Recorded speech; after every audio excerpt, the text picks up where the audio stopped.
Welcome to the Saturday Sex Show. So, do we ever have a good show for you today? So, here we go. Let's get right into our subject. Welcome again to the Saturday Sex Show. So I have a little bit of a different uh, thumbnail up than I did in the little intro, but the intro we are going to be featuring Watchtower Help Club today. That's part of the program, so that fits the thumbnail.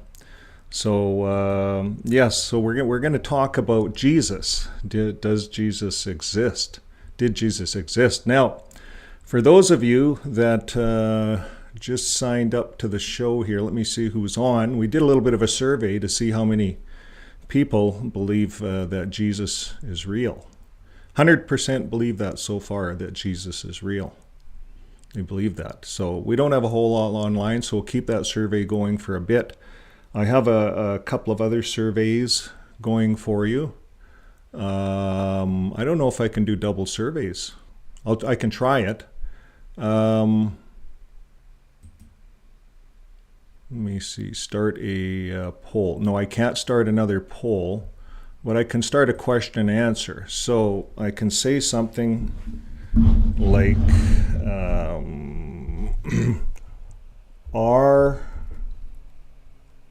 Are dreams, sorry about my typing, are dreams real? Okay, there's our question and answer. Open up the discussion line. Start it. Okay. So we have a poll. I believe Jesus was real, 100% so far. And are dreams real? Let's talk about that. So we're going to go to the live chat, and that's what we want to get talking about. We want to get you guys thinking about that. Jesus, dreams, prayers. Are all of these real? We've been doing them as Jehovah's Witnesses, ex-Jehovah's Witnesses all our lives. We like to believe that they're real, right? Some of this stuff. Now, through history, there's people that have had dreams and stuff, and then they write books about it and claim that it's real and things like that. And that's how religions get started. Now, I'm going to open up just a little tab here. Now, it says, according to activation synthesis theory, dreams are nothing more than a collection of random images and thoughts projected during the sleep as a result of normal brain activity. And these images don't follow any narrative structure, thanks to PONS, your brain's random dream generator. So it sounds like that's a whole discussion. There's a whole science behind that. As I went a little further into it, what else showed up here? Are dreams real? Can dreams tell you something? Scientists and psychologists, old and new, tell us that dreams reveal critical aspects about ourselves. So so how many online, do you dream? You guys out there, do you have dreams? You go to sleep at night and you wake up with a dream, perhaps. It says dreams are a reflection of your recent state of mind, future possibilities, and changes that you have experienced. So it's interesting. What do your dreams actually mean? Well, there's no definitive evidence about what dreams consist of, but it's generally accepted that dreams represent a collection of thought, struggles, emotions, events, people, places, symbols that are relevant to the dreamer in some way. So that kind of answers it. So our dreams aren't, they could be, they're very specific, probably to each of us. I would agree. Now, what are the warning signs in a dream? Now, warning dreams tend to occur during the REM, rapid eye movement phase, sometimes occurring twice in one night. Common symbols tend to revolve around loss of teeth, houses, car crashes, death, cataclysmic events like earthquakes, murder, jail, police, cold-blooded reptiles, snakes, just to name a few. So that's pretty scary stuff. So can dreams have hidden meanings? Answer: dreams during your sleeping hours is a universal experience, and more often than not, depict your inner emotional desires, wishes, turmoil. While some experts feel dreams might have deeper meaning attached to them, others believe it should be taken as a casual occurrence.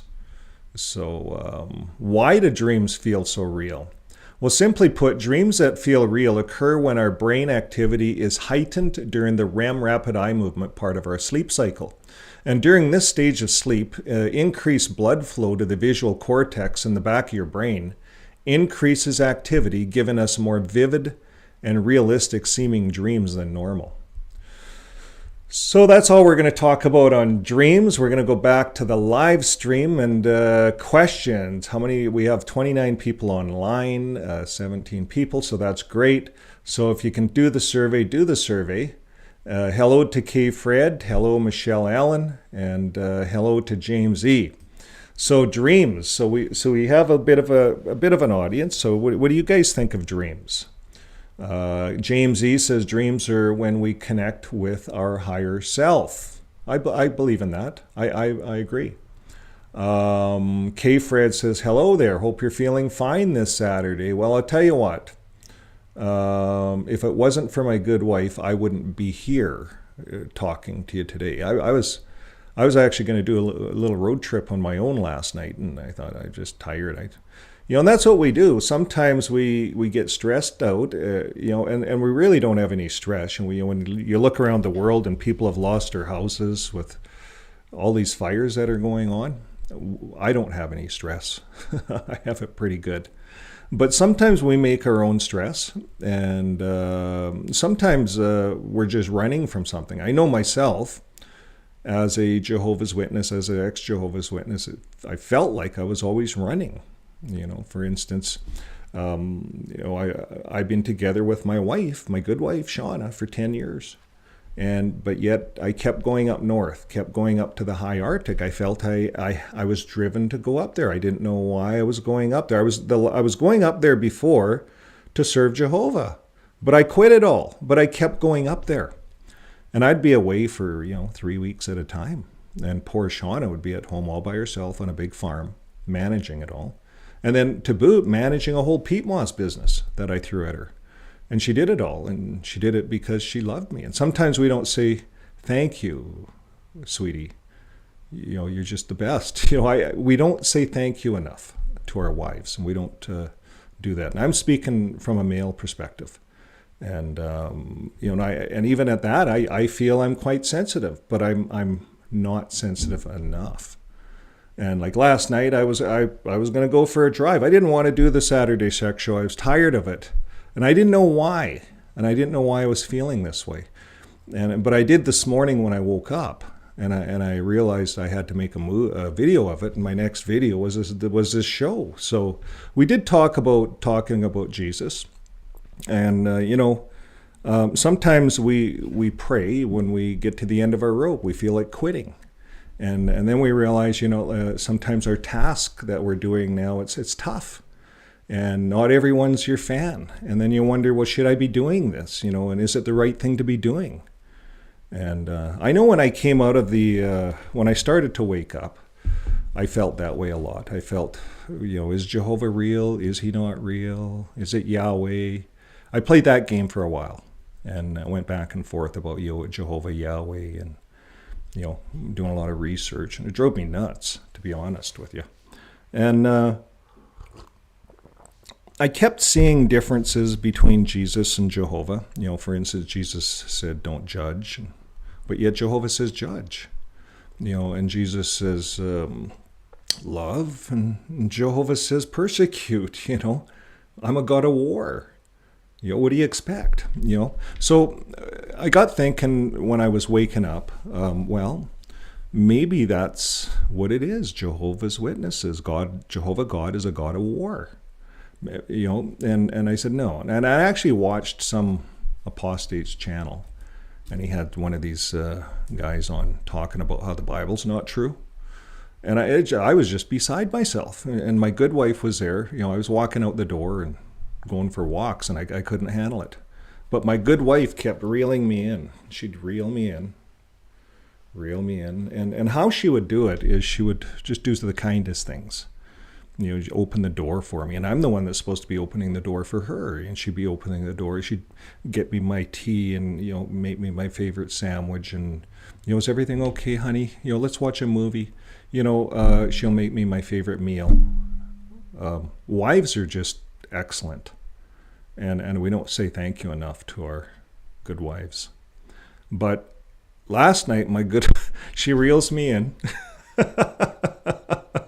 I go for a drive, and she was going to hop in. I said, no, I want my alone time. I want to figure things out.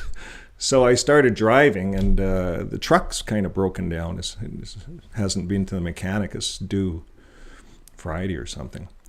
But I get driving, and it won't go past limp mode, second gear. So I end up just going around the block and back home. And then we go out to the studio, and we relax and go to bed, and I wake up and do this movie. So anyways, why am I here? Why am I doing this? Why are you guys here? That's a good question. Why are you guys all here? Blissful Sahasher. Who is doing the dreaming? Perhaps we are being dreamed, but unaware that we are not the one dreaming. Likewise, are we breathing or being breathed? Good question. You wonder sometimes, is this just all a video game? Kind of a real life video game, and someone's up there. We're an avatar of ourselves. I kind of wrote a book about that. I'm afraid to put some of my books online, actually, and I'm going to this winter. My good wife told me I have to finish them. I got about 5 or 6 books sitting on the shelf that I wrote when I just left the Jehovah's Witness. I hadn't woken up yet. I was dreaming. I wrote all these books. They were all dreams, but real life. And I was going up north, but I dream. I'd go into my motel. It was 51 below in Joe Haven one night, and there was a snowstorm, and I started writing. I was writing 5,000, 6,000 words a night, and I was trapped into a hotel, and I finished this book. It was my first book. It was a mess, but I sent it out to my wife. I sent this book out to everyone. I sent it out to all the Jehovah's Witnesses that I knew. And I think that's why they demonized me. It was this book. But it was a dream, and I wrote it. And then I put it aside because when I came home, my wife wasn't sure about a lot of things. She didn't know about my JW past. And a lot of that stuff was in this book. And it was kind of scary for her. So anyways, I put the book aside for a few years, and then I split it up, and it ended up being like 5 books. It's like 500 pages. So 5 short stories. They're all sequels. And then there's a 6th story that I haven't finished. It's called The New Song. And for some reason, there's some kind of a song floating around in my head. Some of the people online were talking about getting a band, getting a concert, getting a get-together, and I agree. I think that the XJWs need to get together. We need to associate. We need to get to know one another. And we've been away. The chat lines are good, but we can have our own yearly assemblies or something, and they can be concerts. Ryan was talking about that on her channel, and I think we got to think about that. Minnesota, Carrie Dwyer. Hello. She says, I do believe some dreams are relevant. Others are scrambled memories or bits of our life in replay. Other stress is related. Exactly. And that's what we were reading, Carrie. I don't know if you heard that, if you got on late, but we talked about dreams. I was just reading some stuff. And they say it's really about what's going on in our life, right? So I'm going to play you guys a dream. I talked to Jesus last night, and I woke up this morning, and I wanted to share this. And was it real? Well, Jesus didn't talk to me. So, all the times I prayed to Jesus or God, no one's ever talked back. I just created this dream, this little skit here, movie this morning, because it's a reflection of how I've felt. And sometimes we second guess ourselves or wonder, well, should we be doing this?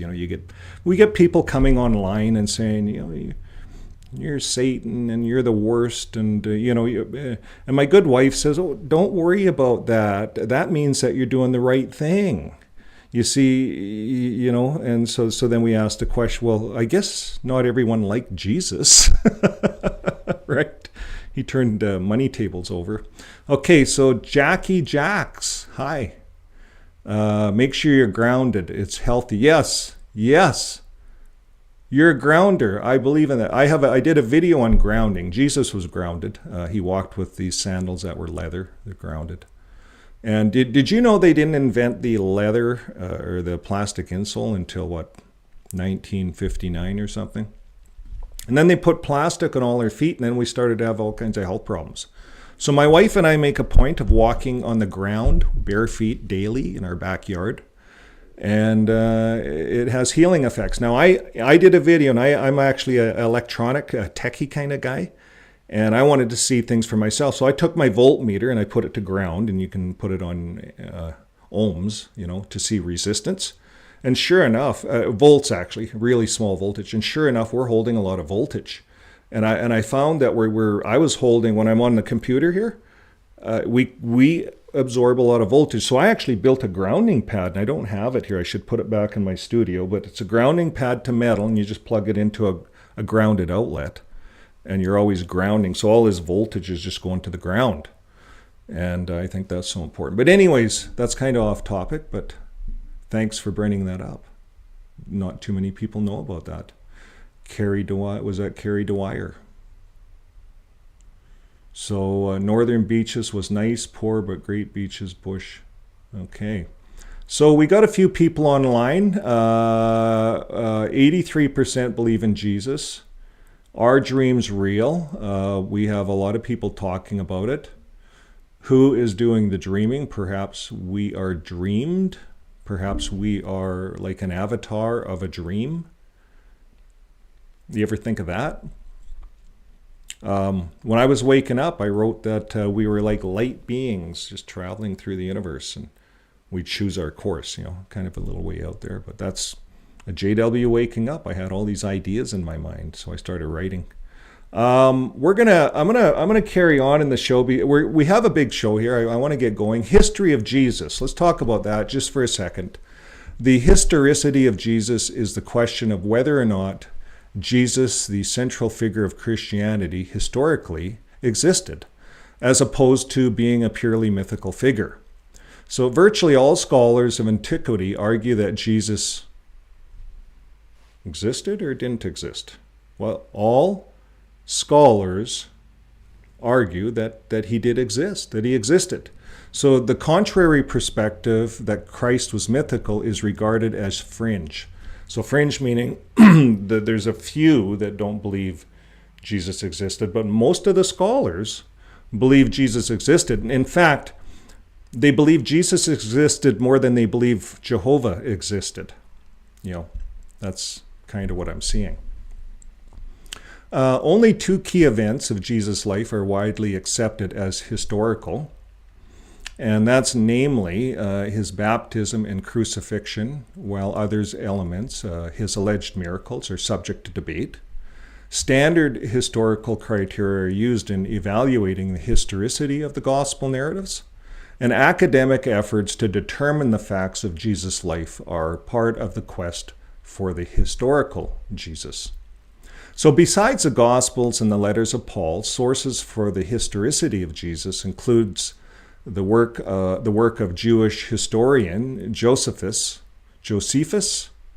and everyone kind of knows who he is. He's that first century Jewish historian, Flavius Josephus, around AD 93 to 94. Contains two references of Jesus of Nazareth,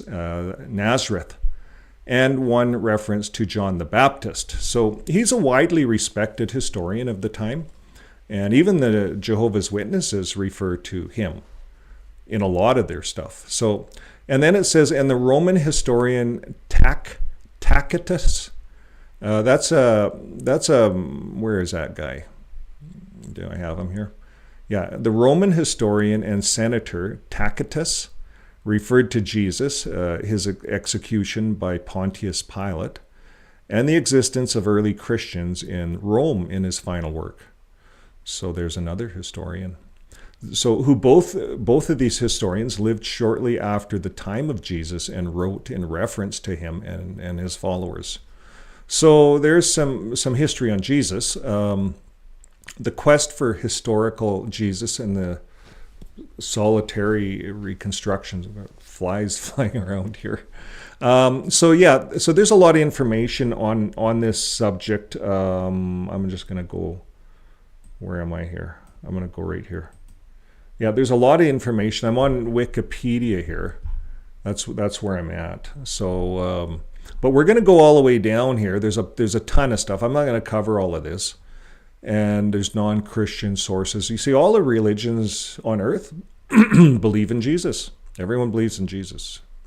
Now, I'm going to go all the way around. General biographical elements. Now, it says there is much in dispute as to his previous life, childhood, family, and place of residence, of which the canonical Gospels are almost completely silent. You see, some believe that there's books and that Jesus had a wife. There's lots of different beliefs, and they say a lot believe that the Vatican holds these books secret because they wanted to promote celibacy and that Jesus wasn't married. That's what Apostle Paul wasn't married. How do we know? The Apostle Paul might have had a wife, maybe. Who knows? They hide things from us. And I'm a big believer that the Bible is going to have to be rewritten. And I'm just a little guy repeating what I hear other people saying, other scholars, real big scholars. Now, here's one. Jesus was a Galilean preacher. Scholars attribute varying levels of certainty to other episodes. Sanders proposed 8 indisputable facts about Jesus' life as a framework for biographical discussion. So we'll cover that and then we're going to move on. Jesus was a Galilean preacher. His activities took place in Galilee and Judea. He was baptized by John the Baptist. He called disciples. He had a controversy at the temple. Okay, that's interesting. So that means when he went into the temple, turning those money tables over and chasing them out with whips, that was probably real. Means he was like us then, apostate against his religious leaders. That's what's been sitting in my mind since I woke up, is that that we've been missing the whole Jesus story. He said not to judge, he said to love, and he turned over money tables. Like, Jesus wasn't just this lovey guy. He had a side to him that I think when he gets pissed off, I think you want to listen to him. I think because that whole money system, that whole that system crumbled. The Romans took it over. Like, that whole Pharisaical system crumbled in that day. And I think it's happening today. Like, that's what sits in my mind. But so anyways, he had disciples. He had a controversy at the temple, so he was an apostate. Jesus was crucified by the Romans near Jerusalem. Well, because he was an apostate, the religions had him put to death. They had the Romans do it. They locked him up, And then after his death, his disciples continued. And then some of his disciples were persecuted. So these are all facts. These are things that, it goes on to say, scholarly agreement on this extended list is not universal. That's what it's saying, not universal. So it says elements whose historical authenticity are disputed include the two accounts of the nativity of Jesus, okay, and the miracles of Jesus, walking on water maybe. It says the miracles of Jesus are miraculous deeds attributed to Jesus in Christian and Islamic texts.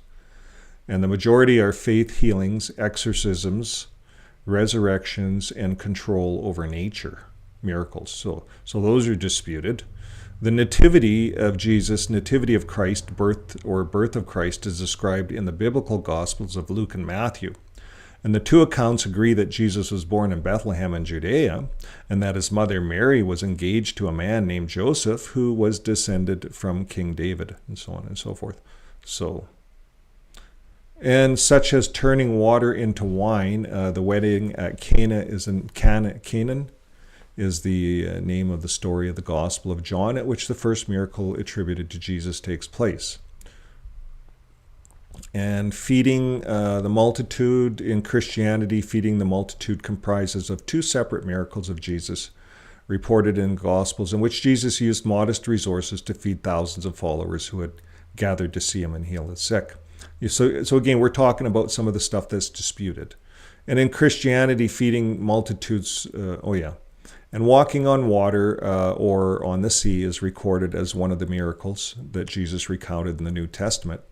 And there are accounts of his event in 3 Gospels, John, but it's not included in the Gospel of Luke. And this story follows the miracles. Oops, I didn't want to go there. Then it goes on to say, yes, walking on water and various cures, exorcisms, resurrections, and certain details about his crucifixion. So you can look at it on Wikipedia. I studied a bit of this when I was waking up. I didn't really get into it too deep. When you're just waking up, it's hard on the brain. You feel like running a lot, running away from yourself, and you don't know where you're running to. I've been running for a while. My wife had been reeling me in all the time. And if you can get a good partner in life, that's, I think, can really help, or a good friend. So that's why I say I think it's important. I think people need people. And I think these channels can help us too. I don't have all the answers on these channels. But on this channel, I talk about fixing my faith, right? So I share it. And the good or bad, and I talk about some of the bad. And I think it's important that we're honest with ourselves. And we try to dig a little deeper and find out what's going on up here. What kind of watchtower programming makes us want to run? So that's a discussion. Maybe it's not the discussion for today. I'm not sure. Okay, before I play my little dream I had, I'm just going to see who's all online. Ernie. Okay, dream's real. Jackie, I believe you're skinny until you look in the mirror. That's true. I see myself skinny in the mirror. I know I'm a little bit of a fatty, but I don't care. But when I look in the mirror, I don't see myself deflated. I guess my self-esteem's too high. My wife says I got to be careful sometimes. Now, Ryan, hello, Ryan. She says there are no contemporaries, speaking of Jesus. No contemporaries. What does that mean? No contemporaries. You'll tell us, I'm sure. No contemporaries. I'm not following all these questions, so I'm halfway following you guys, right? William Graham, last night I dreamed that I ate this giant marshmallow, and when I woke up, I couldn't find my pillow. Okay, you know what you get for that? Okay, what do we have? All I have for this is this.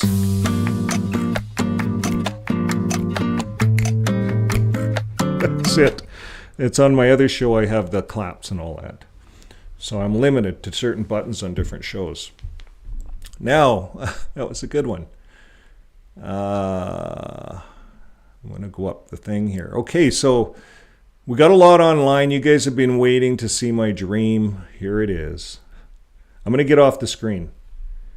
And I'm going to play the dream. And then we'll talk about it.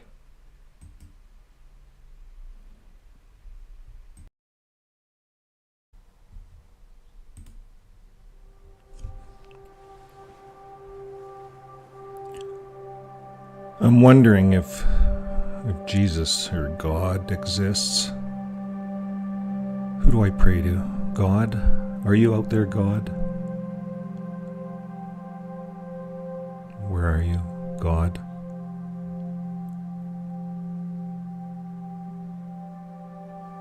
Maybe I'll pray to Jesus. I wonder, Jesus, are you out there? Jesus, can you hear me? Jesus. I don't know. It doesn't seem to be working. My prayers aren't heard. I'll just pray harder.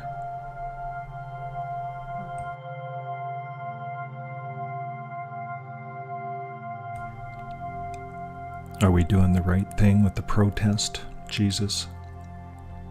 We need change, Jesus. All of the CSA cover-ups and all of the hurt people, all the shunning and all the ruined families. Why? In the name of religion? Jesus, is this right?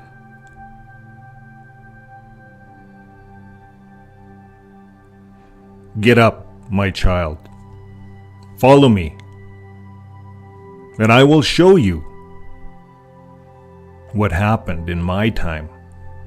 You see these men?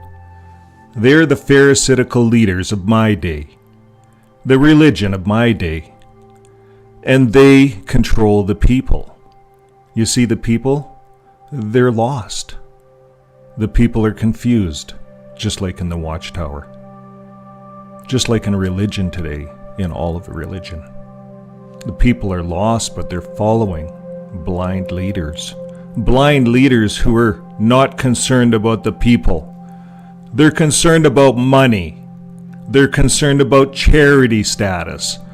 They're concerned about all the gold and not giving it up because they have to pay for lawyers to cover up CSA. In my day, I turned the tables over of the money changers, and I brought a ruin, a financial ruin, to the foundation of the religion of my day. It was soon after the Romans came in and trampled the temple and took all of their gold. And it will soon be that the governments of your day will come in and trample these religious temples and take all of their gold in CSA lawsuits. And it is, my son, the women. Look to the women. Look to your wife. The two of you will become one flesh. Without the women, the men are nothing. So take care of the women and shout your praise with your wife and with the women. And you will fall. Yes, you will walk on water, but you will fall, just like Peter fell. And it will hurt. But you'll get up again. I will help you. I am here for you. I am here for everyone. My kingdom is no part of this world. My kingdom is set up in heaven. And it is here to help you and the many that need change. So, son, keep doing what you're doing and turn over the money tables of the religions of today. What the hell? Oh, was that real? What's going on?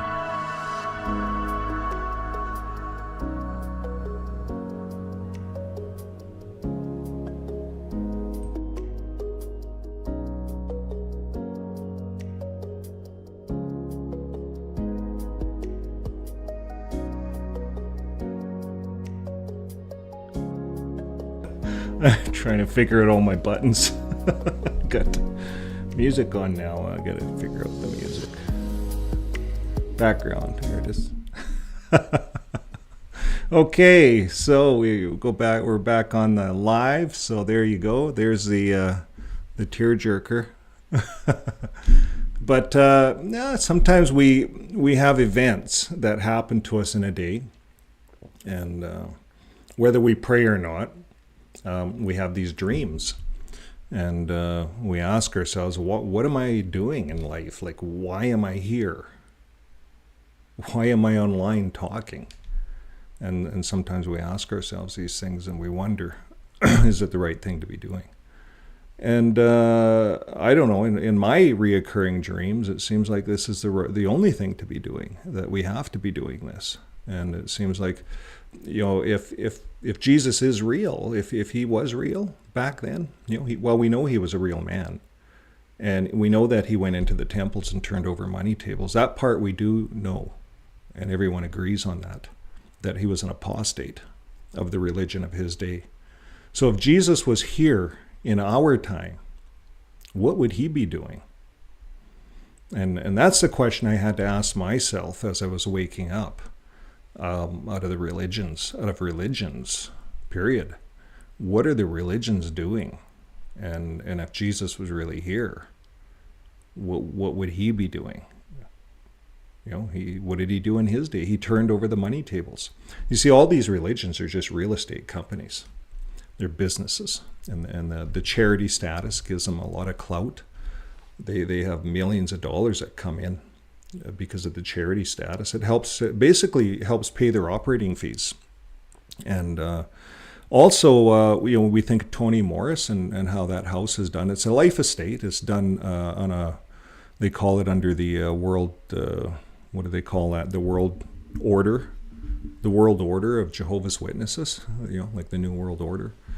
The world order of Jehovah's Witnesses, so they do this life estate with Toni Morris. And what a life estate is that Tony, he's on the title, and it's his house until he dies. And then it goes back to the Watchtower. And all religions kind of have something like that. It's designed to look after nuns and priests and stuff like that, but usually it's quite fair. If there's a priest or a nunnery, everyone gets treated the same, the priests. But usually popes and bishops and those guys, they live in mansions. Like, those guys are just filthy rich. Same with the Mormons, just filthy rich. They don't mind driving Ferraris and big mansions, and people like that for some reason. People like that. Russell, filthy rich. He was filthy rich. Rutherford, not so much. He was a wannabe, but he was filthy smart, and he was conniving and took over Russell's deal, pushed everyone else out, called them Russellites, demonized beards. Can you imagine? Rutherford demonized beards. Russell had a big beard. The Russellites had beards. Rutherford demonized them. Even the Watchtower's videos are very slick on how they make the bearded Russellites separate, and they're the evil ones with mustaches and beards. And all the clean-shaven brothers are the Rutherfordites, they call them. And to this very day, Jehovah's Witnesses in most parts of the world do not wear beards. It's not accepted. Now, I heard that there's a few congregations where the younger generation is pushing it and asking, well, show us from the Bible. And they can't. They can't show you from the Bible where you can't wear a beard. So what we found is that a lot of young people came out, and as the young people, like my son and Shauna's son, they all grew big beards. So if you haven't seen Flame of Jaw's site, do you guys know who Flame of Jaw is? Flame of Jaw is always on a lot of the sites. He's a really good YouTube supporter. And I'm just going to see here. Now, he put out a video. He's creating his own videos. Flame of Jaw. I'm going to actually take it to his site really quickly here. Flame of Jaw, there you go. Flame of Jaw 4800, there it is. 28 subscribers, 18 videos. He's part of our community. He's an excellent supporter. And he took the video down. Does he have a video? Oh yeah, he has it here. I wonder, shaven haircut. That's the one I watched, the shaven haircut. I'm not going to watch it here. I want you guys to go to his site, watch it, give him a subscribe, give him a thumbs up. And there's what he looks like right in the video. I'm not going to give anything away. And he's really good. He's posting a lot of stuff. Tony Moritz, this one about Celine is on there and what's happening. And that's creating a lot of news in the community. So a lot of people are wondering, well, is she doing the right thing and this and that? And I say, you know what? The victims need to speak. That's part of the healing.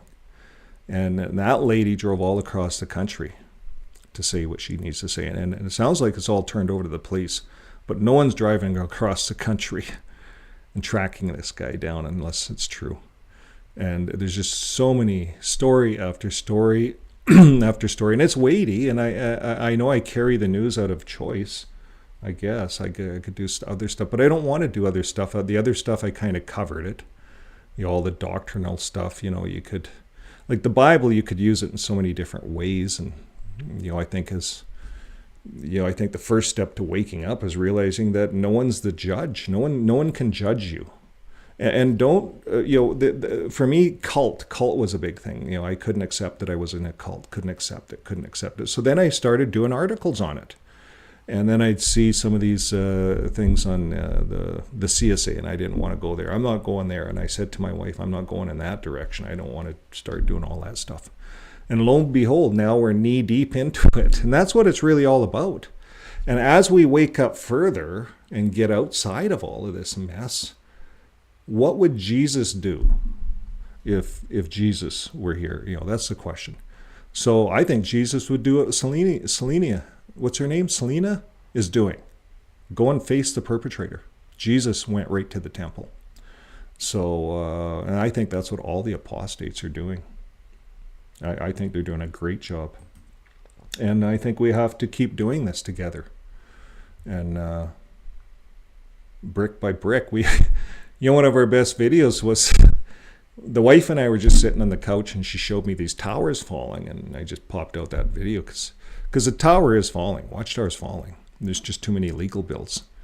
And we'll cover that. But the legal bills are just crazy. And we're covering some of the stuff on how all of us can have a part. If you haven't seen the last video about how to fill out a charity complaint in IRS if you're a U.S. citizen. And we're looking into the Canadian one, how to do it in Canada. The next thing we're looking at is how to report CSA. My good wife is looking into that with a police lady that works at the police station. Friend of ours, a neighbor. So that's great. So we're continuing on in this fight against the Watchtower, against all religions for that matter, that are hiding and covering CSA. They're not helping the needy. They're not helping the poor, these religions. All they're about is real estate and money. So I think as we wake up, we really start to see that clearer and clearer, and we begin to accept that. So tall, cool woman. Jackie, I thought my house was haunted. Every time I looked in a certain mirror, I seen a really old woman. I don't know, is that a joke or real? So people writing while he was alive. So I'm getting in on some of your conversations. So I'm looking for answers to the questions. Are dreams real? I'm just scanning. LOL, you can tell. Vern no longer tinks like a JW. Vern. All that talk about taking care of women, not about offering daughters to pervs, not about offering. Yeah, we have to look after our wives, and I think we don't do that enough as males. I can't speak for all males, but I can only speak for myself. So we never want to take anything in life for granted. I think getting out of the JW religion really helped me to, and it's an ongoing journey. This is not, hey, I'm out of it, I'm fixed. I took the blue pill or the red pill. Is it the red pill? Yeah, the blue pill is if you're in, and the red pill is if you're out, right? Yeah, I took the red pill. I woke up, everything's great. See, it doesn't work that way. When you take the red pill, you start to wake up, and And every time you do some more research, and it's all online, everyone shares this stuff. Every time you're exposed to more of the corruptness that's going on within the Watchtower, the more we wake up and the more we realize it's just disgusting. So that's where we are with a lot of this stuff. So we're going to look at a little bit more into Jesus. Did Jesus exist? Now, everyone loves Frank. Everyone loves Frank. Frank. Here's Frank. Okay, I wonder if that's... I might be able to change that a bit. Yeah, there.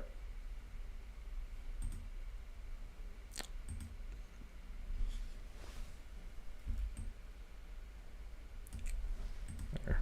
Still enough room for me in there. Okay, so I think that's good. We can see the screen. And Frank did this. So Frank tackled this question, Watchtower Help Club, did Jesus exist? In case you guys don't know who Frank is, Frank used to work at the Bethel in the writing committee. He told them what he thought of him, and they kicked him out. And Frank started writing these blogs back in 2011, and now he is a movie producer. He makes movies. And Frank is completely anonymous. None of us know who he is, where he's at. He comes on our live chats. He's come on our live chats twice, Frank, out of being at this for over, 12 years, doing this stuff behind the scenes. So here's what Frank says. The question never entered my mind as a witness or as a Catholic for that matter. It seemed it was a given, just as the divine inspiration of the Bible and the existence of our God was a given. Jesus existed. Even since leaving all organized religion, I have been told again and again, even by ex-JWs, that Jesus really did exist, and that such is the consensus of the biblical scholars and historians. One frequent commenter on JWB has, in fact, repeatedly told us that only idiots question this. In spite of all of this, and at the risk of being accused of further idiocy, I am going to pose the question, did Jesus exist? Like all good philosophers, we must start with defining our terms. What exactly does the question mean? You see, depending on what we take the question to mean, I could happily and honestly answer it yes or no. So he says yes. Jesus is the Latinized form of Yeshua, just as Jehovah is the Latinized form of Yahweh, with the addition of some creative arbitrary vowels. It turns out that Yeshua was a common enough name at that particular time and place, so that we can say with a reasonable degree of certainty that there were one or more guys named Yeshua running around Palestine in the first century. Given the plethora of preachers, prophets, visionaries, magicians, and con men prevalent at any moment in history, but especially so in the first century Palestine, it is not especially improbable that one of these Yeshuas may have been engaged in such a livelihood. So then, in the sense, I would not object to the statement that Jesus existed, case closed. No. When people want to know if Jesus existed, I think they won't be satisfied with my yes answer as given above. I'm not satisfied with it myself. You see, what we all really want to know is not whether someone named Yeshua, who might have been a preacher, existed, but rather, did Jesus, the miracle worker, exist? Or at the very least, was there a Jesus of Nazareth, who was executed preacher upon whom miraculous legends were eventually fostered and a religion was founded? Did I say that right? See the two questions here? So he's saying, was Yeshua, a preacher that existed, and did the miracle part of it exist? Or was there a Jesus of Nazareth who was executed and whom the miracle legends were eventually foisted, like put upon him, and the religion was founded after? You see, that's a good question, by the way, Frank. Certainly a question I've had. That's why I think we have to rewrite some of this stuff. Now, this is my afternoon tea. what is it? It's 3:22 Mountain Standard Time here, so it's tea time. Now, it says, my answer to this is a resounding no, Frank says. He says, let me explain why. Historical persons have a time and place of birth. They have a genealogy, a timeline of events in their life, and eventually a death date and a cause of death. And finally, if they did anything newsworthy and there were journalists or historians extant during their life, they have a contemporaneous written record of their actions. For individuals who were obscure during their lifetime, we may not have all these pieces of information. But for important public figures, we will have most of it.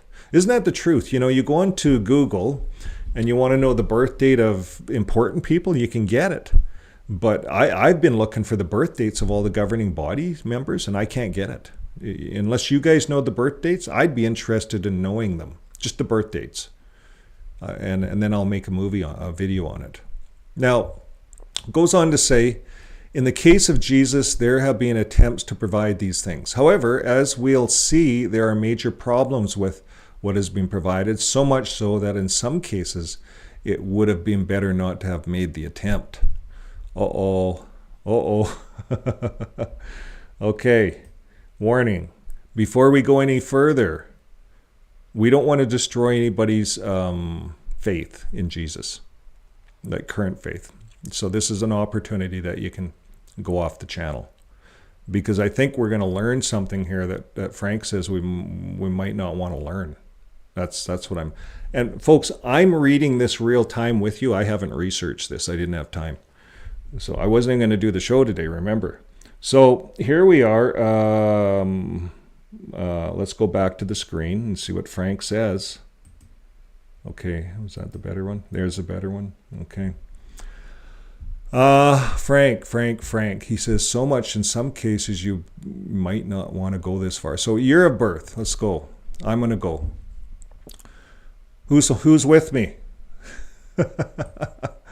Hey, everyone stayed on. Okay, well, thanks. Let's read further. If we're completely woken up, we can't allow anything to shake who we are, shake our belief in God. You know, for 70% of us out there, we believe that there's a divine, and 30% believe that there's not. There's nothing.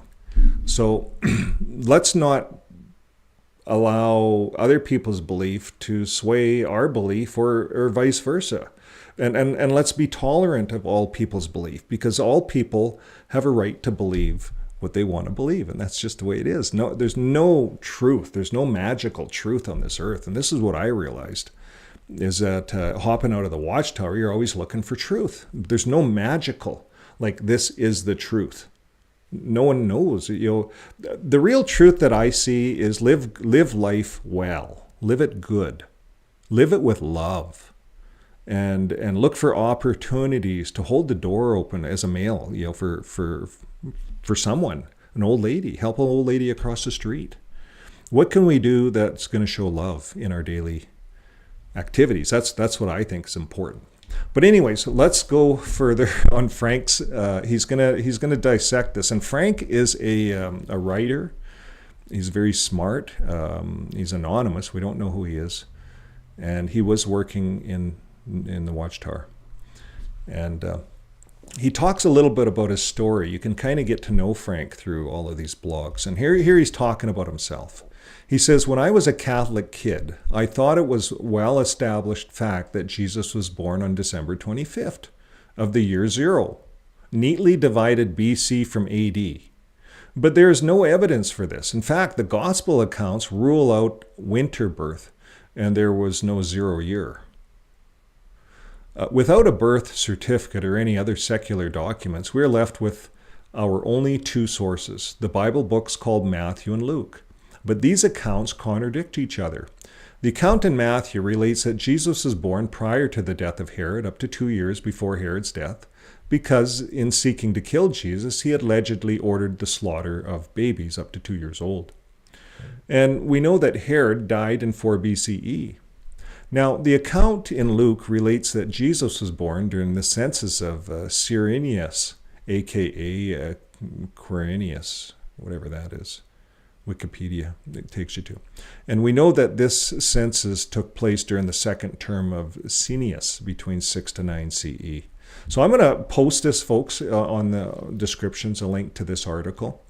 And if you want to learn more about Quirinius, it takes you right to Wikipedia. Frank has links all the way through here. Really good job. So yes, we see a discrepancy with Luke and with Matthew. So here's the timeline. Here's the discrepancy. You guys see it? There's an 8-year discrepancy. So we don't know when Jesus was born. Worse, we have 2 contradictory stories about when he was born. Place of birth. Here again, we have no secular documentation. All we have is the Bible statement that Jesus was born in Bethlehem. It seems he was assigned this birthplace in an attempt to fulfill a prophecy. However, it seems this was based on a mistake. The prophecy was actually that the Messiah would be of the clan of Bethlehem, not born in the city. Interesting. And there again, there's a link. We're probably not going to go to that link today, but you can if this is a subject that interests you. Now, and remember, Frank's put a lot of work in here. I think this is really excellent material, Frank. Now, he goes on to say the account in Luke, however, shows that Bethlehem was not Jesus' hometown. Mary just happened to be in town when she gave birth, and their hometown was actually Nazareth. So he quotes the 2 scriptures there. We won't read them. Now, Nazareth is not mentioned in the Hebrew scriptures. Josephus, who wrote extensively about Galilee and named 45 of its cities and villages, including the nearby Joppa, never mentioned Nazareth. Really? Didn't know that. The Talmud never mentions Nazareth, though it names 63 Galilean towns. I didn't know that.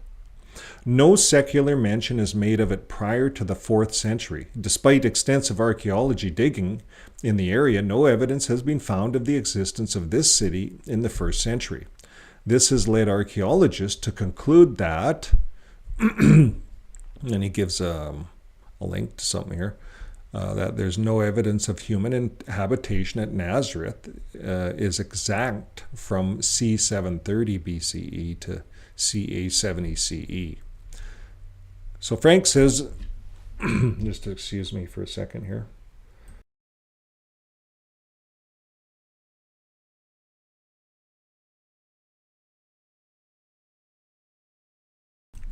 Okay, I'm back.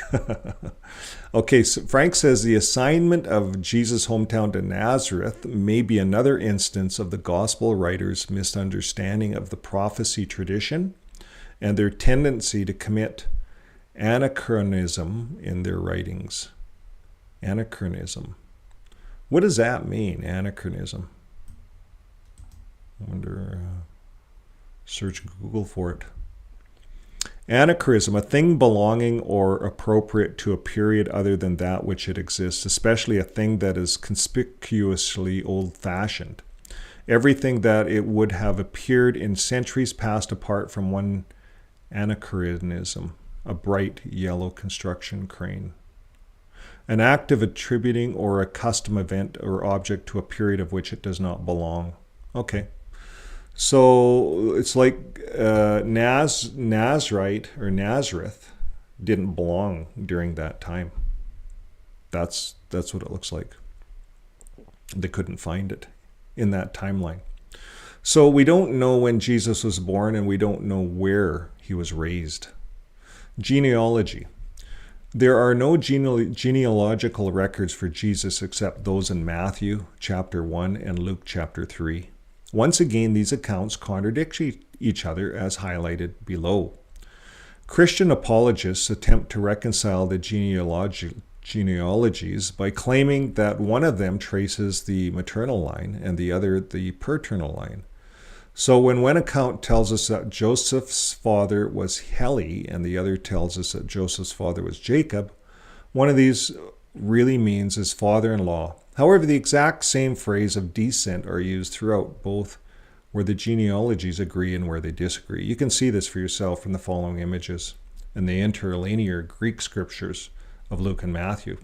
And you don't need to know Greek to see that there is no differentiation between the way David is called the son of Jesse and the way Joseph is called the son of both Jacob and Heli. So the apologist rationalization is not credible. So there you have it. You guys can do, there's a lot of research here. If this is an area, if you're a researcher. And there's a lot of researchers out there. Rose, the researcher, she does a lot of research. I watched some of her stuff. Now, Luke's genealogy. So we don't know Jesus' genealogy. Worse, we have contradictory genealogies. Summing up what we know so far, we don't know when Jesus was born or where he was raised, and we don't know his genealogy. And attempts to fill in the missing information are based on misunderstandings and anachronisms. Remember what that word means? It means like they're putting cities in timelines where they don't belong. So it's kind of makes you, leads one to believe maybe, I don't know, a lot of these stories are kind of made up. Or pieces are added in. Maybe not all made up. I don't know. I'll let you be the judge. I don't want to throw in too much. I'm not a scholar. I'm just presenting information. Frank's definitely a scholar. Now, he goes on to say, and I trust XJW scholars more than I trust other ones because, they were in the Watchtower. They know how we think. They know how we were deceived. And for some of these scholars, like I think Ray Franz, he was a scholar. And he was on the governing body, and his brother, Fred, was complete the opposite. He was I don't know what you'd call him, but he was not a scholar, and he used deceit and trickery with the Bible. But that's another story, not today. So, summing up what we know so far, we don't know when Jesus was born, where he was raised. We don't know his genealogy. So, there's some missing pieces here, folks. All we have is Luke and Matthew, and they don't agree on a lot of things. Now, death. Now, if you read my story, just hold on here.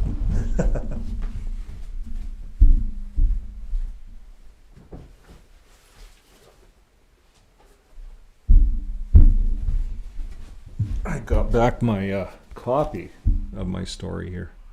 Some people have ordered it in, but I actually talk about Jesus here in this book, Heaven and Back in One Night. And it's kind of, the whole story is about going to heaven, talking to Jesus and sitting at the table with him. And it's mid-heaven. That's where I wrote it about. But again, it's how the mind works. It plays those records, and we're dealing with waking up and all of this stuff. And for me, I would run from things. I would run into fiction. I'd start writing fiction based on real events. I'd write fiction, and I'd just lose myself in it, and I loved it. Loved doing that. So let's go back to Frank's article. Death. Just as we don't have a birth certificate for Jesus, we don't have a death certificate either. According to the Bible, he was tried and condemned in the court of Pilate after Roman-hating Jews cried, "We have no king but Caesar." And even though we have Pilate's court records, they do not mention this trial. Really?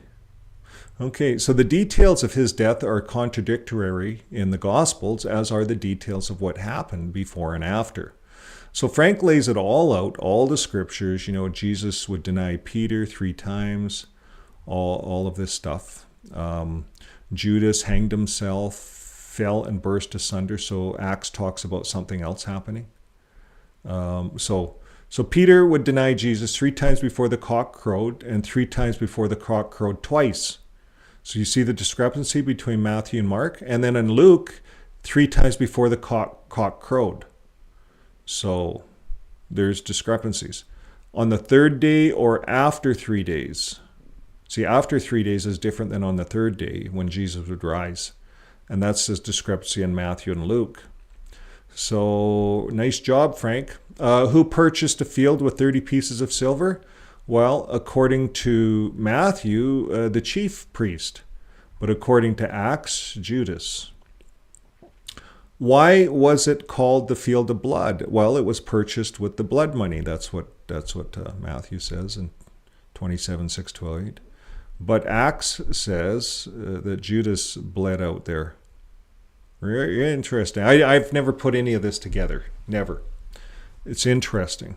When was the robe put on Jesus? It says after the trial. the book of Matthew, after the trial, the book of Mark, and during the trial, the book of John. So what was it, after the trial or during the trial? What color was the robe? Scarlet and purple. One says scarlet, one says purple. Who carried Jesus' cross? Matthew says Simon.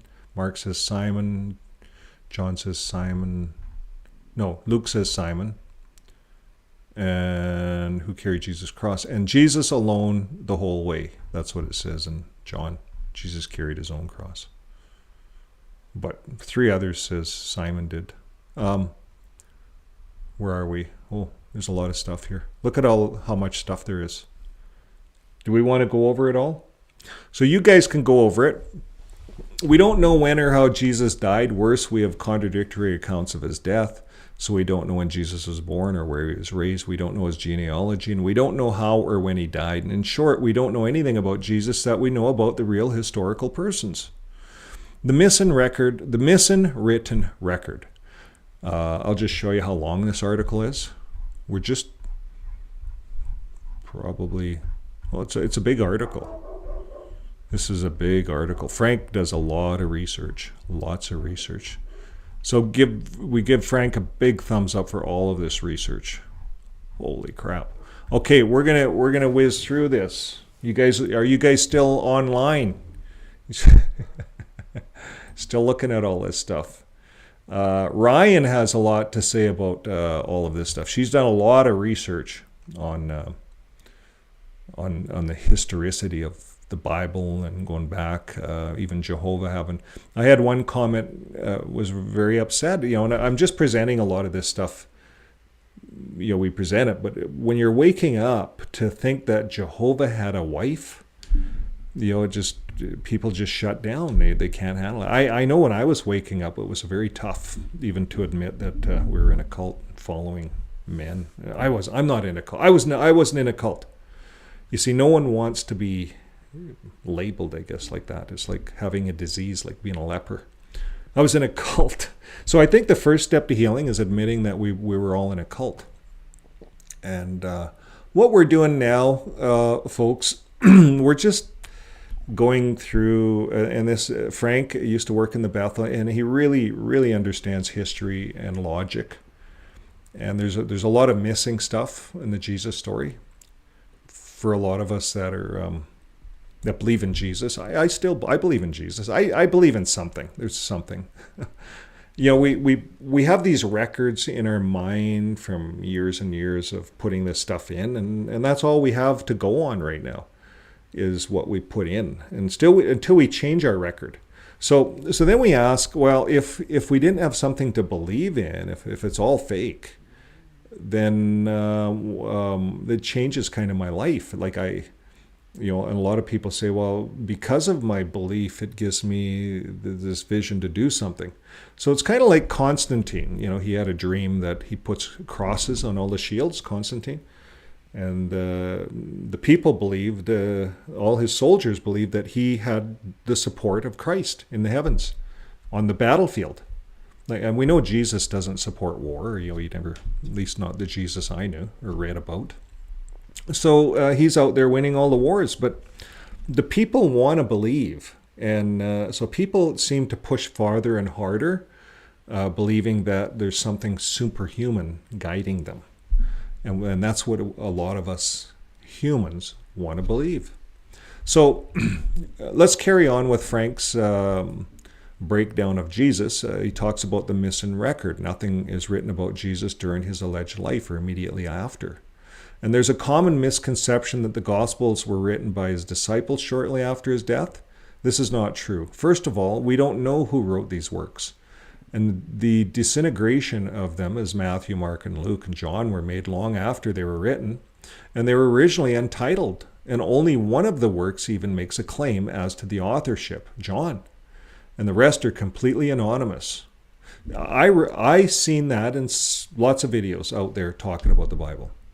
So there's a lot of holes in this book we call the Bible. And we say these people, John said this, Luke said this, Evidence shows us that it's not exactly true. So in the work we call Matthew, for instance, the author never identifies himself in its pages. It wasn't called Matthew until sometime in the 2nd century. And the same is true for Mark and Luke. John is also anonymous, other than its claim to have been written by the apostle whom Jesus loved. But reputable scholars dismiss this as fiction and see the hand of several authors. And I've read that too. Secondly, the evidence indicates that these works are written decades after the supposed death of Jesus, and that's the other thing. Like if you, what did he say? Written decades, 50 years later, they're writing this. So could you imagine trying to remember what happened 50 years ago and get all the events right? And there's no real library, there's no internet, there's nothing. What did they write on? Some papyrus, kind of. If you knew how to write, a lot of people were illiterate. So it was all handed down, word of mouth. And when you hand things down word of mouth, the story changes. In 50 years, that story can get big. In fact, we're guilty of it, all of us. We tell a story. I do it in all of my stories. That's why I say it's fiction based on real events, because I make the story a way bigger than the story is. So, secondly, the evidence indicates that these works were written decades after Jesus' death. Despite their placement in the Bible, the letters of Paul were written first after Saul had his epileptic fit and imagined the voice he heard in his head was that of a dead man. There are 3 contradictory accounts of this incident in the Bible. Saul, and we know Saul, it says, then changed his name to Paul, the Apostle Paul, and created Christianity by merging the Gnostic ideas with the mystery religions of the time. And there's some really interesting discoveries on that. That's an interesting study all of its own. So much for the Gospels, but what of the secular historians? If there really was a man who walked on water, magically healed the blind and lame, resurrected the dead, fed 5,000 people on 2 loaves and 5 fish, whose death coincides with the darkness falling all over the land at midday, and an earthquake and a resurrection of many people, and who came back to life days after dying and flew up into the sky? Don't you think someone would have thought these things noteworthy enough to write them down at the time? I thought they were written down, but what do I know? I'm just the blind following the blind all these years, right? So now with the internet and with research, we can find answers to all these questions. But no one did write them down at the time. I used to think that such lack of evidence was simply due to having a very few documents that dated back so far. I was wrong. Even Christian apologists admit that this period of time is one of the best documented in history. I did not know that. So there should have been documents, you'd think, right? Philo, for instance, was a philosopher and a historian of the Jews. He lived 20 BCE, 50 CE, so his lifespan purported the time of Jesus. And he wrote some 50 works that still survive on history, philosophy, religion. He wrote a lot about Pontius Pilate, yet he was totally silent about this wonder worker Jesus who supposedly appeared before Pilate. And here are some other historians of the period whom we could safely assume would have written about the miracle worker in Judea at the time Jesus supposedly lived. So there's a list of all of the writers there, folks. You can see it on the screen there. I'm not going to name them all. Is there any that I recognize? Like Florus Lucius, Hermonigenius, however you say that. I've seen that around. You see these names, or if you're a person that studies history, archaeology, this will all make sense. Now, true, there's mention made of Jesus in the works of Josephus. I read his Antiquities of the Jews while I was still a Bible-believing Jehovah's Witness. And even then, I could tell that the passage about Jesus was a interpolation by some other hand. Interesting. The passage doesn't fit within the context, and the style is completely different. So some of these historians' books that are retranslated could be changed. And you remember the religious leaders were really powerful back then, and they wanted to control people for money. So they would go to great lengths to change things. So it is obvious forgery, and again, there is no honest dispute about this by the Christian scholars. The fact that someone felt that such a forgery was necessary emphasis is the fact that Jesus lived. Josephus, just like all men listed above, would surely have written something about him. You would think so.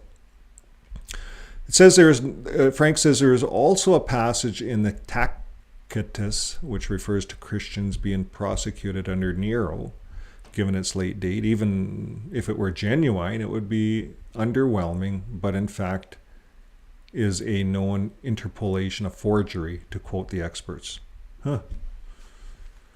So it sounds like there could be a lot of forgeries. So we don't know the events of Jesus' life. Worse, we have contradictory accounts of his life. And if there ever was such a person as Yeshua, he is lost to us. We really don't know anything about him. Nothing that we know about the historical individuals. So God goes on to show a borrowed life. There was Jesus in the 4th century. There were in Athens in 570, there was a Jesus. And Madonna and the child. So yeah, there's other Jesuses, we know that. Horus, I think, was a Jesus in the Egyptians' beliefs. So the Jesus stories display common attributes of God-men before and after the invention of Jesus. And so the article goes on to talk about the God-men. So flawed teachings and examples. So one of the proofs forward in favor of Jesus' existence is that he reputedly spoke as no man spoke. But how much did he say that was truly original and profound? Well, we have the golden rule, that's pretty good. But Buddha, for his creators, said essentially the same thing centuries before, as did Confucius.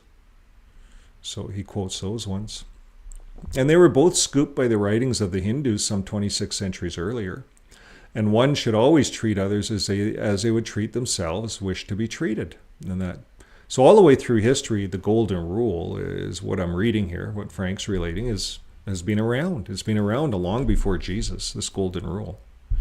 So Jesus' other great and equally famous quotes is, "Thou shalt love thy neighbor as thyself," but this wasn't original either, nor was it a new idea to the Jews whom he was supposedly enlightening. In fact, it's a quote from Leviticus 19 and verse 8, and let's look at that. I'm curious. It says, "Thou shalt not avenge nor bear any grudge against the children of thy people, but thou shalt love thy neighbor as thyself. I am the Lord." So there you go. So it's in the Old Testament. That's where that came from. Okay, so there are many things Jesus reputedly said that constitutes particularly bad advice. Take no thought for tomorrow. Don't resist if someone physically abuses you. Instead, cooperate, letting him abuse you further. Like turn the other cheek while someone slaps the hell out of you. Don't assert your rights. If someone forces you to do something against your will, do what they demand twice over. Dismember yourself if your limbs offend you. Gouge out your eyeball if it makes you stumble. That's taking it literal, of course. Castrate yourself. There's scriptures here. You can go through all of this. Hate your family and your life. Let's look at that one. Does he say that?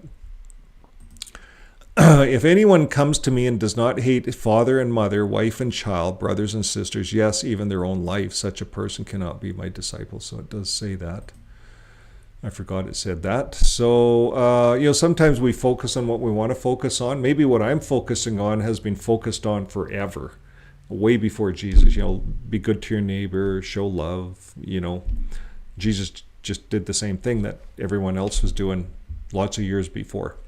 This hate your family, love your wife. I have an issue with that. Look at how religions are taking that. Like, let's look at that again.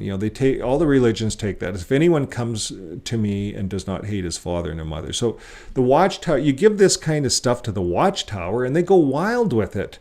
Oh, we've got to shun. We got to disfellowship. We have to make a division. You see, and this is how they justify this nonsense. And we're outside of religion. We're against this. We're against what it says right here in the Bible, what Jesus talked about.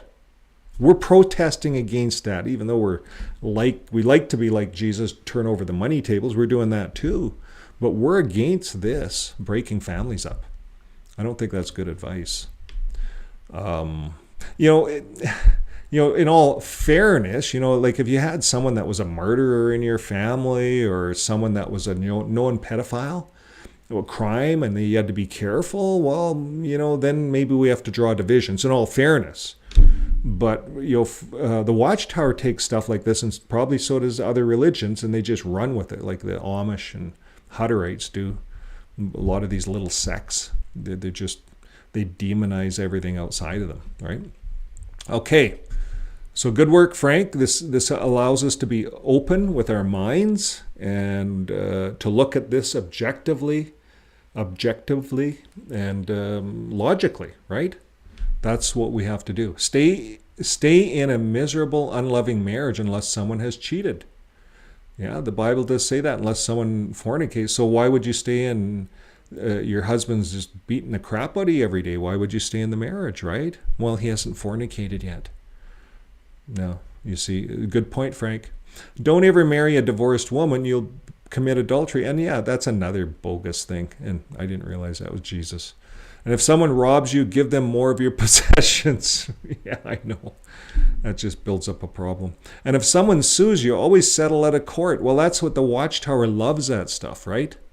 Sell everything you have and give the proceeds to the poor. And isn't that what the Watchtower wants? You see, so the Watchtower makes it so you sell everything you have and you give all the proceeds to the Watchtower. Thinking lustful thoughts is the same as committing adultery. So being judged for something that you just thought about. There's nothing you can eat that can defile you. Poisonous mushrooms. Anyone? Good point, Frank. Following the Mosaic law to the letter, if anyone tells you that you don't need to follow the law, example, Paul and most Christians, those in heaven shall regard them as least among humankind. So yeah, now it's this whole least and more. And that's another problem with the Bible, I find, is there's a hierarchy. And if you do this, you're the elect. And if you do this, you're not. Why the hierarchy? And this is the problem in religion. This is the problem in the Watchtower. There's this hierarchy where the elect, or the 144,000, they feel that they're better. And they lord it over, right? And we see that. Even being an elder, they feel better, higher. And it's a real, and it's from the Bible. This all comes from the Bible, folks. So be more self-righteous than a Pharisee. It's about being self-righteous again. So we're getting right at the end, folks. Here's where we're going to close it. It says, as for examples that he set, we see him committing violence against those he didn't like, whipping the money changers. I like that part of Jesus, whipping the money changers. So should we go into the Watchtower and just grab the whips and whip the governing body out? No. You see, that's not what we're promoting. But maybe Jesus is. I'm not going to take my activism that far. I'm going to let the governments do their work, and we are, a voice. That's really what we are in this channel. So we can talk and we can share what you guys want us to share. So this is what Frank was sharing with us on Jesus, and we read last week, or on the last live, about God, about Jehovah. So we read all about that. And that's on one of my last lives. So here's the final statement. It says, so the biblical accounts, the only accounts we have other than the rejected lost gospels, which are even more incredible and infantile, do I not lead one to conclude that Jesus, the Son of God, of a God, or Jesus, the great teacher, or Jesus, the perfect man, ever lived? The lack of secular accounts lead to the conclusion that Jesus, the miracle worker, never lived. In short, the Jesus of Christianity never existed. And that's what a lot of us are beginning to realize, getting out of religion. That a lot of these things were stories, and they were put together by men. They're crafted over thousands of years. And through the crafting, there's discrepancies and with writers and all kinds of things. So some really good work from some of the ex-Jehovah's Witness community, from Frank at Watchtower Help Club. We're going to go right to the top. It was a long article. Frank does a lot of research. I love his stuff. It's fairly simple to go through, and Frank has an excellent sense of humor. So thanks again, Frank, and we hope to see you soon. We're looking forward to seeing some of your upcoming programs. And if you guys want to support Frank, you can kind of go on and email him. He never asks for support anywhere. How do you contact him? You can go right to the bottom, I think, and contact him. That's on this. It's the only way to contact Frank. My good wife got a hold of him somehow. Oh yeah, right here. So here you do. You leave a reply. Your email address will not be published, and it requires fields are marked. And you know, folks, even to send Frank some emails and say, love you, man, keep up the good work, or you really helped me here. From the XJW community, here's a guy that's been doing a ton of work for years, for over a decade. And he worked right inside the Watchtower. So we can send him an email, put your name, email in, website, whatever you want. And you can post your comment. And I just asked Frank and he emailed us. But anyways, that's it for the program for today. I'm going to get back over to my studio here, and I'm gonna put some background music on. Some people like it, some people don't. I'm going to turn it down a bit. About there. I'll turn it down about there. This way, if I'm boring, you can just listen to the music. Okay, where are we? So dreams. Simply put, dreams that feel real occur when our brain activity is heightened during the REM, rapid eye movement, part of our sleep cycle. So during this stage of sleep, increased blood flow flows to your visual cortex in the back of your brain, and it increases activity, giving us more vivid and realistic seeming dreams than normal. So there's lots of discussions on dreams. Can you tell the future? All of these things. You can research that yourselves. I think with my dreams, it's just, I dream during the daytime. I daydream with my eyes open. My wife says, "What are you looking at?" And I just look, dreaming. I've always been a dreamer my whole life. Before I was a Jehovah's Witness, I used to play in a sandbox, when I was little, 3. And I'd make little cities and little highways, and I'd had little people in there, and they all had names. And it was real. It seemed real to me. And Santa Claus seemed real too. I believed in Santa Claus. So the mind is amazing, and what we put into the mind. The fairy godmother comes and gets your tooth, the tooth fairy. I believed in the tooth fairy for a while too. My mom was good, but it was fun. Think about, Jehovah's Witnesses say, "Oh, you're lying to your kids about Santa Claus." Well, how much lying do they do to the kids about who's the pedophile in the congregation? There's your real lies. So we teach our kids to fantasize, to dream, and these things can appear real. Really, Santa's kind of a miracle worker like Jesus. You can do everything all in one night, just like that. So the mind is interesting. I find it interesting. I find it interesting to talk about. And I think for me, having spent all those years in a cult, I'm very skeptical about myself. When I do things, for instance, when I'm going to go for a drive, why am I going for a drive? Why do I need to run? I'm in a paradise here. I'm in a really nice place. A beautiful wife. We even have a tenant, paying us rent now. Rent in our basement, so we even have that happening. So we have nothing to worry about, and sometimes our mind plays these tricks, or our mind gets overwhelmed, and it wants us to escape. So we've already escaped the Watchtower, and that's the biggest escape in our life. So now, what do we do next? What do we do with our mind? Are we clearing out all of these false ideas? It takes time, and it's tough. So if today's program has made you feel uneasy, you're not alone. It's tough looking at all of this stuff, and it makes a person wonder. So 71%, we're going to go back to the surveys, said that they believe that Jesus was real. So we're going to end the poll. So that's about it. And we're going to end the question and answer. This will remove all the questions in the list. I don't know if I want to redo that. I like all the questions. So we have some really good. We had some really good comments. Thanks for being on with us today, Mimi. Mimi is our new moderator. I don't know if you guys seen that. Mimi is all over the channels. She's helping the good wife out, so they're talking about all this stuff, and I see she's on there. It's a wrench. They shows a wrench. She says Satanists also have a connection to Jehovah. Yeah. There's this whole Jehovah thing's opening some eyes up. Might not be what we think it is. I'm leaning it's not what we thought it was. None of it is any of things we thought of. So what I see is the Bible is a good place to make money. Today, they're still making a lot of money out of the Bible. You go online, people think their dreams are real. They write books on it. Yeah, I spoke with God. This is going to happen. The end's coming. Did you know the end times was coming every turn of every century? End times, turn of every century, end times.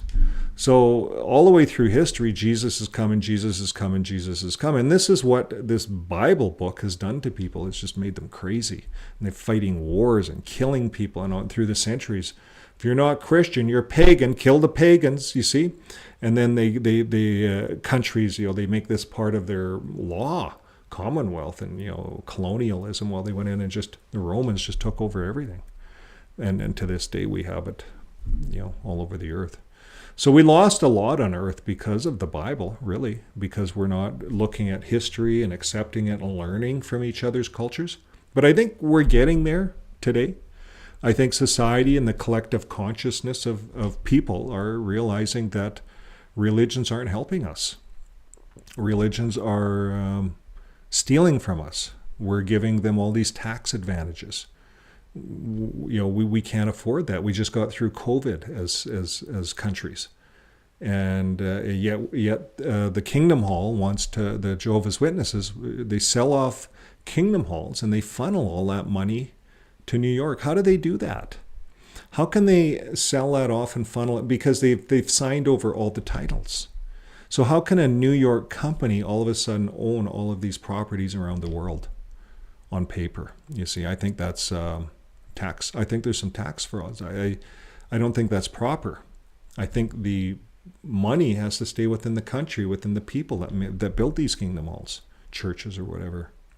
So I think there's a lot to be uncovered, and I think financially we have to keep hitting at the Watchtower brick by brick. What we can do, follow some of our videos. There's some new ones coming out. We're going to be talking about what we can do as individuals to hit a brick out of the Watchtower, and that's important for us to raise our voice and to speak up. So my good wife has some stuff coming up, and we'll share that as it comes out. Now, if you guys have things that you want to share, you think we should share with the channel, please send us a link, send us an email or something.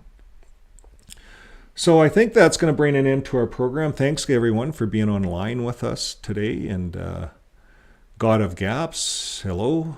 May I ask what is meant by Jesus being real? Can you be specific? Are you asking if Jesus of the Old Testament is historically 100% accurate according to the words written therein? That's kind of what the show is about today. Is he 100% real? Is some of him real? If you go back, if you just queued in, just go back. We covered a lot of this stuff over the last hour and a half. And I like to believe that there's something. I like using the Bible. I don't mind. I think there's a lot of good stories. I think there's a lot of good lessons. I like Ecclesiastes. I like Proverbs. Am I going to refuse a blood transfusion because of what it says in the book? No, not at all. I'm going to look after my life. Jesus believed in life, not death, if we want to use the Bible. And if you don't want to use the Bible, it's okay. It doesn't matter, We have to be tolerant as a people, and that's what's important. You see, Jehovah's Witnesses, we're taught not to be tolerant. We're taught to demonize everything out there. And I think that's kind of what the Bible has done. Maybe they're just good followers of the Bible. if that's what the Bible does, tells you to demonize everything out there, break families up over something minute. I don't believe in that. So maybe I don't believe in the Bible. I don't believe in all of it. I'll pick what I need out of it. Let's put it that way. So I think we got to live our life the way we need to live it. Like, I know what I'm going to do. I'm going to keep living it with life. Hopefully my wife doesn't have to reel me in too often. I don't go for a lot of drives. That happens, once a year. Maybe more, who knows. But you'd have to ask her. But I think what's important is that we look after what we have. We look after our relationships around us. And if we don't have any, if we're out of the watchtower and we don't have any, well, then we can find new relationships. There's a lot of good people out there. Go down to the food bank. I always tell everyone, you'll meet a lot of people. Just help out for a morning. And we're used to doing stuff like that as Jehovah's Witnesses anyways. But especially if you're lonely, you can get a hold of groups and go to groups. Lots of times in groups, people tell their stories, and sometimes you come home depressed a little bit. And, it's, again, what you put into your mind. So all of these stories that we're hearing, all of these testimonies, they have to be told. And the victims have to have their peace. And that's so important for healing. And I think that's where we're at now, is we're trying to help people to heal. So folks, we're going to keep doing that. So, as we move forward, join our program. If you haven't subscribed yet, please subscribe. And we are going to keep doing this, keep helping. And we have a lot of good people online that are out there helping lots of people. It's really eye-opening for me. So thanks again, everyone, for being a part of this. And who knows what tomorrow is. We'll just take it day by day. But here's what I do. Here's what I'm going to do tomorrow. I'm going to do this. I'm going to grab a glass of wine. We're going to go out to the park. And this is what we're going to do.